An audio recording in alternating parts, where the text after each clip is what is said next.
Bonjour, bienvenue sur le Seigneur des Arceaux pour parler de deux grosses équipes, deux immenses joueurs aussi qui sont clairement les grands favoris pour être MVP, meilleur joueur de la ligue, avec d'un côté Oklahoma City qui est actuellement à 53 victoires, 12 défaites au moment où je vous parle et qui a donc pas mal d'avance sur le deuxième Denver qui a 42 victoires pour 23 défaites. Les Nuggets avaient mal démarré leur saison avec beaucoup de victoires pas terribles et un rythme qui était vraiment pas le leur en tant qu'ancien champion récent.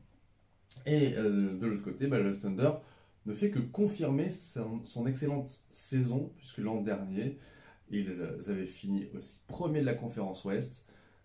Je crois que c'était la plus jeune équipe de la conférence Ouest jamais arrivée à la première position. Et donc le coach Marc Daigneault a continué d'appuyer sur la pédale d'accélérateur. Alors au niveau des statistiques globales par rapport à la NBA, en termes de points, on est presque à 120 points pour Oklahoma. C'est la quatrième attaque. Du côté de la défense, c'est la deuxième défense. Ils autorisent seulement 107 points. Et du coup, ça fait un écart quand même assez important. Donc c'est à la fois une équipe qui domine et en même temps qui réalise d'assez gros écarts. C'est assez historique. 12,6 points d'écart en moyenne contre 4,8 pour Denver, qui est actuellement troisième attaque, 121 points et demi en moyenne, mais il y a 116 points concédés, donc c'est la 24e défense seulement. Est-ce que ça va pouvoir les bloquer en termes d'énergie et de résultats surtout? C'est la question qu'on peut se poser, notamment quand on voit le duel des Golgoth. D'un côté, Nikola Jokic qui a déjà gagné 3 fois le titre de MVP, et de l'autre côté, Shai Gilgeous-Alexander qui est au coude à coude, mais qui a, je pense, un petit peu d'avance. Donc au niveau de la défense, moi je vais commencer par la critique. C'est vrai que même si c'est un très bon intercepteur, il est je crois 4e ou 5e de la ligue, Jokic, c'est pas une force de dissuasion sous l'arceau, loin de là. Mais il n'est pas seul, hein. Il y a quand même des joueurs qui ne sont pas des spécialistes de la défense et des stoppers. Il y avait Kentavius Caldwell Pope quand ils étaient champions il y a 2 ans. Même un Bruce Brown aussi pouvait jouer ce rôle-là. Maintenant, c'est un peu différent. Mais pour aborder quand même le côté extraordinaire de Nikola Jokic, il a réussi à repousser encore les limites. Il a réussi un match à plus de 30 points, 20 rebonds et 20 passes, ce qui pour un pivot est complètement démentiel. Là aussi, dans les performances à la passe sur un match, à part Will Chamberlain, franchement, il est seul sur terre dans les livres des records. Et bon, son équipe continue quand même de gagner, d'être de plus en plus performante au point, même si on a un banc qui n'est pas encore, je pense, tout à fait au point pour être vraiment menaçant en playoff, mais on n'en est pas encore là. En tout cas, les Nuggets se sont quand même bien repris, comme je le disais. Et à côté de Nikola Jokic, eh bien, on a Jamal Murray. Je vais aller voir un petit peu ses stats. Le Canadien, moi, qui m'avait déçu lors des JO parce qu'il était vraiment pas terrible. Cette année, alors là, c'est les stats. Voilà, il est à 58 matchs joués au moment où je vous parle. Il tourne à 47% de réussite, c'est quand même plutôt bien. 40% à 3 points. Donc un joueur qui est assez efficace, et il est à 21 points et demi. Donc il est toujours dans ce statut de en dessous de All-Star. Mais par exemple le dernier match qui a été remporté par Denver après leur défaite contre OKC, s'est distingué avec plus de 30 points, alors que Shai Gilgeous-Alexander, lui, restait à 25 points. Donc, s'il a la santé, peut-être que Jamal Murray peut redevenir cette deuxième option très très fiable du côté de Denver. À signaler aussi que on a un joueur comme Russell Westbrook qui apporte toujours son énergie, sa combativité, même si on a vu qu'en défense, ça ne suffisait pas non plus. On a Michael Porter Jr. qui réalise quand même une bonne saison en termes de shoot. pour sa 5e année en NBA. Et puis aussi des joueurs comme Aaron Gordon qui parfois sont blessés. Il va toujours apporter un petit peu son expérience et son physique. Notamment, on sait que Denver il joue beaucoup en mouvement et ils arrivent vraiment très très bien à distribuer le jeu, notamment avec Jokic qui joue le rôle de la plaque tournante. C'est un pivot, donc tout tourne autour de lui finalement. C'est un peu un système qui a évidemment un côté arme fatale, même si quand il n'est pas là ou quand il est sur le banc, les performances de Denver ont tendance à vraiment baisser. Signalons aussi côté Denver quand même l'ascension de Christian Braun, qui est un jeune joueur encore, Christian Braun qui a fait sa place maintenant, je trouve, dans le 5, le numéro 0 originaire de la fac de Kansas. Il est à 15 points de moyenne avec des pourcentages quand même assez corrects. 56% au shoot, 38% à 3 points, même si ce n'est pas un gros shooter. En revanche, moi je trouve que c'est un joueur qui est très précieux du côté défensif, du côté de l'énergie.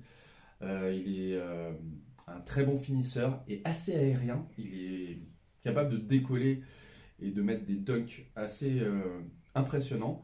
Ce qui n'est pas forcément une qualité de cette équipe. C'est pas une équipe très aérienne. C'est un petit peu peut-être ça qui peut les faire souffrir contre d'autres plus grosses écuries en termes de qualité athlétique.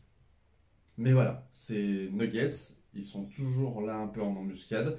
Et on sait qu'ils ont l'expérience pour, peut-être en playoff, renverser la tendance. Du côté d'Oklahoma, eh bien, comme je le disais, on a Shai Gilgeous-Alexander. Alors lui, il est dans sa 6e saison NBA. Et actuellement, eh bien, on a un joueur qui est meilleur marqueur de la ligue avec 32,7 points. C'est énorme. En termes de réussite, pour un arrière, il faut signaler qu'il a plus de 52% de réussite. À 3 points, 37,3, ce qui n'est pas on va dire, une performance incroyable, mais je pense qu'il est en progrès. Je regarde par rapport à certaines années, c'est pas sa meilleure année, mais c'est la 2e meilleure année en termes de shooting à 3 points. En moyenne, il arrive à planter 9 paniers sur 15 à 2 points. Il est aussi très fort pour attirer les fautes, pour tirer des lancers francs à 90%, il est à 8 sur 9 en moyenne. Et donc, ce que j'aime beaucoup, moi, c'est que c'est aussi un très bon intercepteur. Il est à 1,8 ballons volés. Il en perd 2,5. Donc, pour un joueur qui a quand même beaucoup la balle en main, c'est pas si énorme. Et d'ailleurs, je vois que OKC prend plutôt bien soin du ballon en général. Ça, c'est un point fort. Donc, on va parler de Shai Gilgeous-Alexander pour ses qualités qu'on avait déjà vues les années précédentes et notamment l'année dernière, mais qualité de percussion. Il sait exactement où il peut aller pour être le plus efficace. Il est capable de s'arrêter, tac, et de shoot à mi-distance, mais aussi d'aller finir au cercle. Il a quand même souvent un avantage de taille sur son adversaire et il sait très bien louvoyer, slalomer dans la défense tout en profitant aussi des bonnes qualités de ses coéquipiers puisqu'on a une équipe de shooters, je pense à Isaiah Joe par exemple, même des Luguensdort, je crois qu'il a mis 6 ou 7 paniers à 3 points récemment dans un match. Et puis on a aussi bien sûr Chet Holmgren qui est revenu de blessure, donc c'est quand même un sacré atout dans la manche d'OKC. Et puis moi il y a des joueurs qui sont théoriquement des joueurs assez moyens à l'échelle du talent NBA, mais qui sont dans ce système-là d'OKC vraiment excellents. Par exemple Isaiah Hartenstein qui est venu du côté des Knicks. Il a signé un beau petit contrat. Aaron Wiggins, pareil, un joueur qui était vraiment méconnu et qui est sûrement sous-coté, capable d'être un très bon poste 3 en tant que remplaçant, mais aussi en tant que titulaire quand il y a des absents. Et puis bien sûr, Jalen Williams qui a traîné sa première étoile au moment du All-Star Game. C'est mérité, je pense que même si peut-être qu'il y a des joueurs qui lui sont supérieurs, Franchement, vu la domination d'OKC, ça aurait été un peu étrange qu'il n'y ait qu'un représentant de cette équipe-là. Et puis, bien sûr, il y a Alex Caruso, il y a aussi Jalen Williams, le pivot, qui a réalisé récemment un triple-double. Alors, c'était une performance assez étrange puisque, en gros, il n'y avait pas les titulaires. Il y avait Ousmane Dieng qui a marqué plus de 16 points, le français, lors d'une victoire assez improbable. Et donc, cette équipe-là, elle est capable d'avoir de la profondeur. Ce ne sont pas forcément des noms très clinquants, hein, mais qui sont assez efficaces.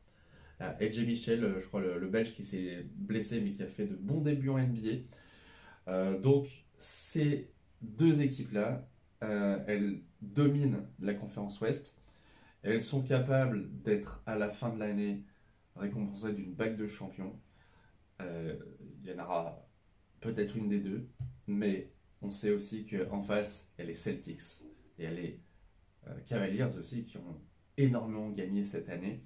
Donc ça va être intéressant de suivre la fin de cette saison, comment ils vont se positionner, comment ils vont gérer aussi la fatigue, les blessures. Est-ce qu'ils vont peut-être un petit peu lever le pied, faire tourner, je ne sais pas. C'est parfois délicat parce que la conférence Ouest est vraiment très dense, donc il y a beaucoup de concurrence. Et c'est dur de rester au sommet. Mais on a deux effectifs qui se sont construits dans la durée et qui reposent sur un bon noyau dur de joueurs depuis plusieurs saisons et même des projets qui peuvent être encore meilleurs les années suivantes. Je pense notamment à OKC parce qu'ils ont des tours de draft, donc ils vont pouvoir sélectionner des jeunes joueurs ou bien échanger ces tours de draft contre des joueurs très sérieux. Après, il y aura toujours la question des finances. Ils ne pourront peut-être pas donner des contrats max à tout le monde. Mais bon, c'est quand même très intéressant de voir que des équipes comme ça dominent.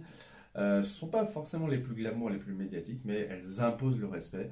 Et donc c'est pour ça que j'avais envie de leur faire une petite vidéo. Dites-moi si vous aimez ces équipes et quels joueurs vous font vraiment kiffer.